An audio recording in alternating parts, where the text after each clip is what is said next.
Hello, my name is Liam Toomey, and I'm a fourth year undergraduate student completing a bachelor's degree in kinesiology at Acadia University. Before I began my undergraduate degree at Acadia, my experience with the STEM field in junior high and high school was mainly through women. My first experience in a science class was with an amazing female teacher who was very intelligent and passionate about science. She was the first person who got me genuinely interested in science as her classes were fun and engaging, even to a class of 13-year-olds.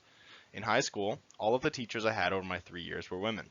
My grade 11 and 12 biology and chemistry teachers were amazing women who helped further my interest in the sciences and were the ones who helped me make the decision to go into Acadia to learn more about the human body. In the athletic therapy option at Acadia, there are two amazing female professors I have been able to learn from over my years in the program. I have been very fortunate to grow up with a strong female role model in the STEM field, but this has created an illusion in my mind that I did not question until my time in the Women in Science course from Dr. Randy Newman.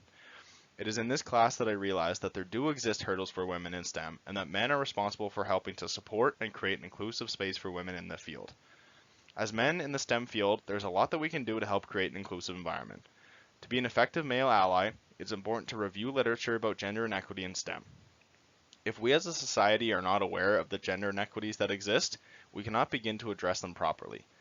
As men, it is important to acknowledge your own implicit or explicit biases. A valuable resource is the Gender Science Implicit Association test offered by Harvard University online at implicit.harvard.edu. Being aware of your biases is the first step in the deconstruction of them. You can also investigate gender representation within your own workplace. If you do find discrepancies at your work, you can raise this issue to managers or hiring committees in order to address the issue at its core. It is important to recognize common forms of gender inequity and plan effective responses to these issues. A great book that covers this topic is Faculty Diversity: Removing the Barriers by author Joanne Moody. The first step that we can take is to acknowledge and share that there does exist a disparity and inequity within the STEM field. The more knowledgeable we are as a society, the better we can help to support women in science for the present and future. And finally, the biggest thing that we can do as men is simply to listen. It is important to listen with intent and truly hear what women have to say and what they need in the workplace. Being an ally to women means educating others in the inequalities that exist, making it a priority to be inclusive, and promoting the involvement of women in STEM. This is a team effort and should not be an issue that women fight alone. It is our role as men in the field to not reinforce or be complacent to these issues and push for the inclusion of women in STEM. The first woman I am choosing to highlight is Wendy Friedman. She is a Canadian-American astronomer who received her PhD in astronomy and astrophysics from the University of Toronto in 1984. After graduation, she spent time at the Carnegie Observatories, which operates the telescopes at Las Campañas in the Andes Mountains of northern Chile. After spending 3 years there as a postdoc, she became the first woman on the permanent staff of the observatories. In 2003, she became the Crawford H. Greenwalt Chair and Director of Observatories and worked on refining estimates of the size and age of the universe based on improved observations of Cepheid variable stars, which are one of the main tools that astronomers use to calculate intergalactic distances. When the Hubble telescope became fully operational, Friedman was selected to become the co-leader of the Intergalactic Distance Space Project.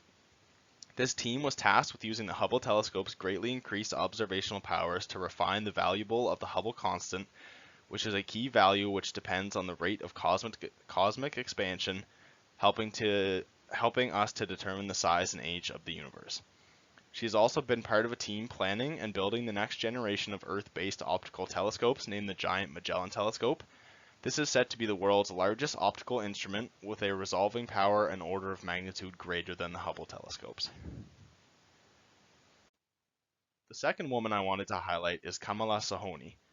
She was born in 1912 in Indore, Madhya Pradesh, India. She was inspired by her father, who was one of the first chemists to graduate from the Tata Institute of Science, later renamed the Indian Institute of Science. In 1933, she earned a bachelor's degree in chemistry with a minor in physics, but was denied application to the Indian Institute of Science on the grounds that, quote, women were not competent enough to pursue research.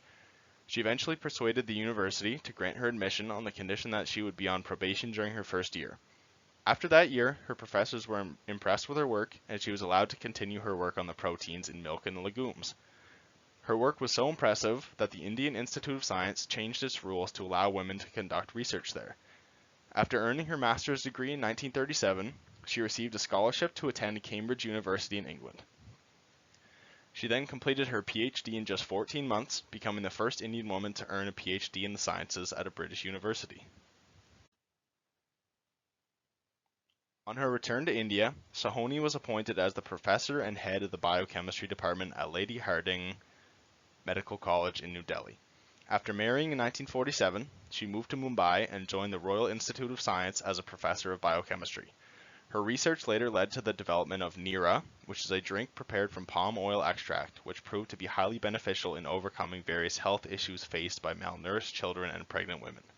For her work on Neera, Sahoni received the Rashtrapati Award, the Presidential Award. In 1997, Sahoni won the National Award for Excellence and Contribution to Science. The following year, she died shortly after collapsing while receiving a standing ovation at the celebration of her life by the Indian Council for Medical Research.